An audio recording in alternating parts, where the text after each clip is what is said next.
इस समय दुनिया में ज्यादातर लोग ऐसे होंगे जो मानसिक तनाव का सामना कर रहे हैं। तनाव की वजह से अपने कामों में मन नहीं लगा पाते हैं।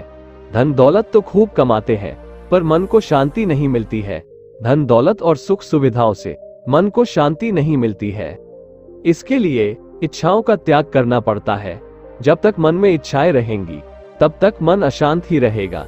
तो दोस्तों, आइए एक छोटी सी कहानी के माध्यम से समझते हैं। काफी पुराने समय की बात है। एक राजा था। वे दान पुण्य बहुत ज्यादा करते थे, लेकिन उन्हें अपने अच्छे कामों पर बड़ा घमंड भी था। राजा की प्रसिद्धि दूर दूर तक फैली हुई थी। रोज सुबह महल के बाहर जरूरतमंद लोगों की लाइन लगी रहती थी। जिसको जो चाहिए, राजा सबको कुछ न कुछ दान में देते। एक दिन राजा के पास एक संत पहुंचे। राजा ने संत से कहा, गुरुदेव, आप जो चाहें मुझसे मांग सकते हैं।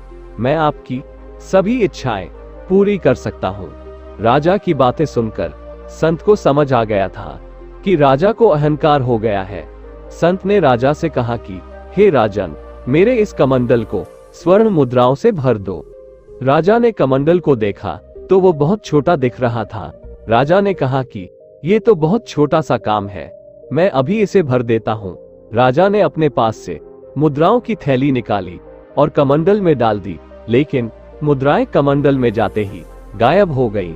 राजा ने खजाने से और मुद्राएं मंगवाए और उस कमंडल में डाल दी, पर वे भी गायब हो गईं। ये देखकर राजा हैरान था, पर राजा को अपना वचन भी पूरा करना था, इसलिए उसने खजाने से और मुद्राएं मंगवाई। राजा जैसे जैसे स्वर्ण मुद्राएं उस कमंडल में डाल रहा था, मुद्राएं गायब हो रही थी। वो कमंडल खाली ही था। आखिरकार राजा ने हार मान ली और हाथ जोड़कर कहा, गुरुदेव, कृपया इस कमंडल का रहस्य समझाएं। इतना धन डालने के बाद भी ये कमंडल भरा क्यों नहीं? तब संत बोले कि राजन, ये कमंडल मन का प्रतीक है। जिस तरह हमारा मन सुख सुविधाएं, धन, पद और ज्ञान से कभी भरता नहीं है, ठीक उसी तरह ये कमंडल भी कभी भर नहीं सकता।